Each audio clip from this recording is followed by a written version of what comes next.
In the 19th century, the mechanized expansion of the British and Russian empires began steadily crushing the Islamic world. As foreign armies pushed inward, the region's own institutions collapsed under the weight of bureaucratic rot and financial mismanagement. Organized resistance repeatedly shattered against a centuries-old sectarian fault line dividing Sunni and Shiite Muslims. A divided civilization cannot repel an industrialized empire. Surviving this dual assault required a new, artificial bridge across that religious chasm. Sayyid Jamal Uddin al-Afghani became the primary architect of Islamic modernism and the pan-Islamic movement. His strategy required the global Muslim community, the Ummah, to erase their local borders and consolidate into a single, massive political bloc. The Ottoman Empire, Egypt, and British India held the levers of power. The Sunni clerics running those centers would immediately dismiss any directives from a Persian Shiite. Al-Afghani was born into a Twelver Shiite family in Iran. Twelver Shi'ism is the largest branch of Shia Islam, holding distinct theological differences from the Sunni majority. His physical geography was navigable. His identity, however, was a total political barrier. To bypass this deadlock, he utilized a traditional Twelver Shiite doctrine known as taqiyya. Taqiyya is the practice of precautionary dissimulation, allowing believers to conceal their faith under duress.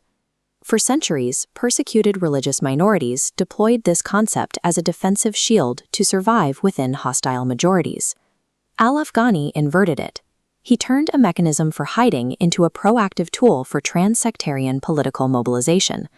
He stripped away his Iranian roots and publicly adopted the title Al-Afghani, claiming to be a Sunni Muslim born in Asadabad, near Kabul, Afghanistan. He engineered an origin story free of sectarian baggage, allowing him to step into foreign courts as a universal representative of the Ummah. Al-Afghani traveled relentlessly between Kabul, Cairo, and Istanbul, embedding himself within the highest circles of Sunni authority. His identity as an Afghan Sunni dismantled the immediate wall of suspicion usually held by Sunni religious scholars against outsiders.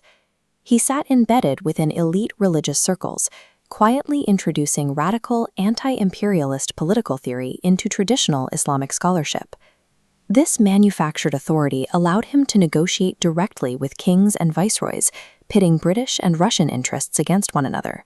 By deleting his true origins, he commanded the cross-border influence necessary to coordinate a transnational resistance. Long after his death, modern historians examined archived documents and diplomatic records, unraveling his lifelong performance. Researchers like Nikki Keddy traced his family lineage back to that Twelver Shiite household in Asadabad, Iran. This table compares his two distinct identities. On one side, his public claim of being an Afghan Sunni. On the other, the historical reality of his Persian Shiite origins. Documenting this deception does not diminish his historical weight. It highlights the requirements for political survival in a fractured region. He proved that rigid, century-old religious identities could be re-engineered to serve modern ideological objectives. The extreme external pressures applied by European imperialism forced these ancient systems to adapt into flexible new defensive networks. Al-Afghani functioned as the foundational prototype of the modern political operative, a man who engineered his own reality to fit the mission. Constructing a unified ideology capable of mobilizing millions required him to permanently discard his own personal truth.